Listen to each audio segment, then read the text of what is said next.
Labrīt, labdien, labvakar! Jūs pašlaik klausāties Eastern Latvian Edgaru, un šodien es gribētu parunāt par to, kas ir pārliecība, materiālā pārliecība un garīgā pārliecība. Es vairāk iedziļināšos, kas ir garīgā pārliecība un kā viņu iegūt, un mazliet pieminēšu, kas ir materiālā pārliecība.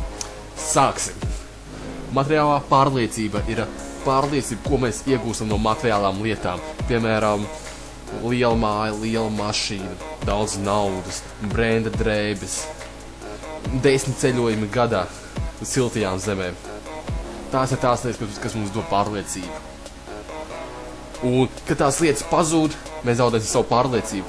Fizikā mēs to sauktu par mainīgo lielumu, jo vairāk mums tās materiālās lietas, jo augstāk ir mūsu pārliecība. Lai gan es domāju, ja ir pārāk augsta pārliecība, to arī var saukt par egoismu. Bet tas būs priekš nākošās tēmas. Es gribētu tagad jums pastāstīt par to, kas ir garīgā pārliecība.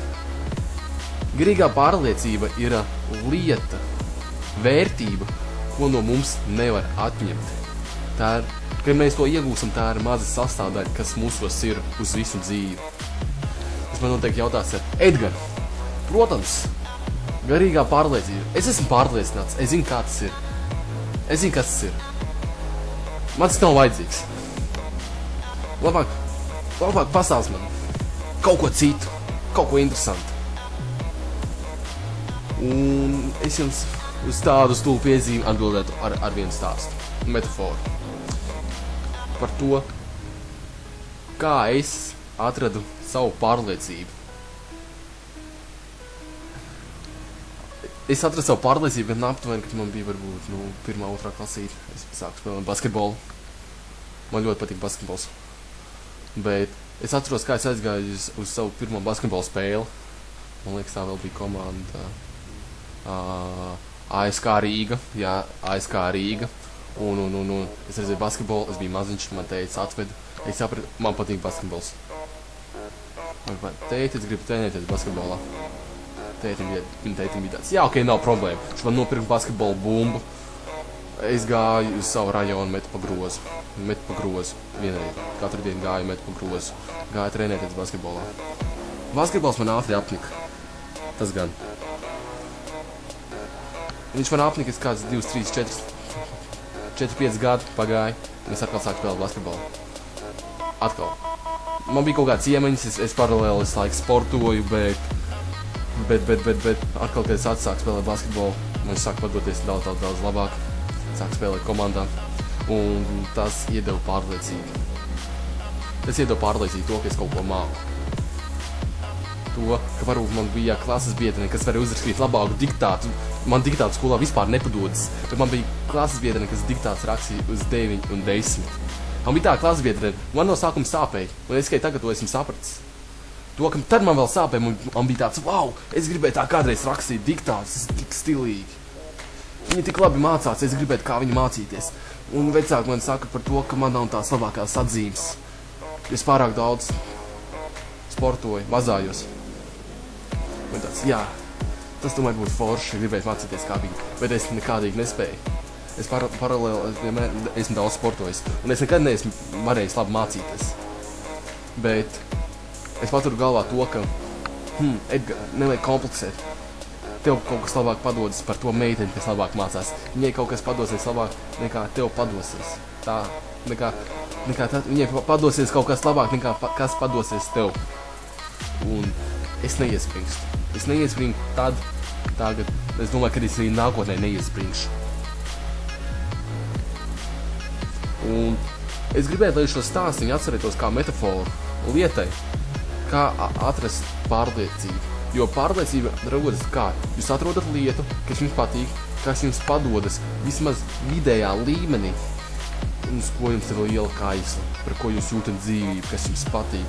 Lai jums būtu tāds, wow, es atnāku 10, 11 mājās vakarā, esmu nokursis, knapi pa trepēm uzkāpu augšā, es nometu savu somu ar sporta tērpu vai ar grāmatām. Es esmu iegrimis gultā tāds, wow, apgulēs, ieslēdz televizoru, tāds 5 minūtes pasēšu, paskatos seriālus, man tāds, es izslēdzu ārā televizoru. tā sāku darīt to lietu, kas man patīk. Varbūt lasīt grāmatu, varbūt veidot biznesu, varbūt veidot savu YouTube channel, Instagram channel, var jebko. Ja es spēlēju, tas pats basketbols, futbols, es sāku skatīties ekrānā, es sāku par to domāt, es sāku vienkārši elpot, izjust, es sāku uzņemt informāciju par to vienu lietu, un es pamazām uzkrēju tādas zināšanas, un es jūtos kā speciālists, kā nenovērtēt speciālists bez certifikāta, to, ka es izrādu interesi, bet reāli es zinu to, es kaut ko zinu par to lietu, un man viņa aizraud. Un tā jūs iegūsiet pārliecību, tas būs jūs tas pamata core, pamats. Vai jūs pārliecību to, ka jūs varēsiet nonākt situācijā, kur, jūs būsiet ar draugiem, un draugiem aizbraukot uz kempingu, un tur būs cilvēki, jā, man tur ir, es daru to un to, es daru to, jā, man ir tā un tā. Un to, ka jūs saprotat, ka jūs nesat viņa līmenī, bet jūs esat ieguldījuši tik daudz laika, tik daudz enerģijas, tik daudz zināšanas, pierakstījuši, iemācījušies. Ka jūs ir tāds, jā, tas večs, tas diezgan forši, zina, man nav tās labākās atzīmes, bet man ir tāda lieta, kas man interesē, es ar to lietu gribu saistīt nākotni, un es reāli ieguldu iekšā tur savu enerģiju. Un visiem uzreiz būtu tāds, pagaidu, es saprotu, jā, es labi mācos, varbūt man ir kaut kāda medaļas ar riteņu braukšanā, un vēl sazinu, kur, un tā kā tu nodarbojies ar kaut ko tādu, un tu reāli ieguldi enerģiju, un tu zini, ar ko jau tu gribi nodarboties nākotnē. Un tu esi tikai pusaudzis, jaunietis, un tu jau zini, un tev tas patīk vecīt.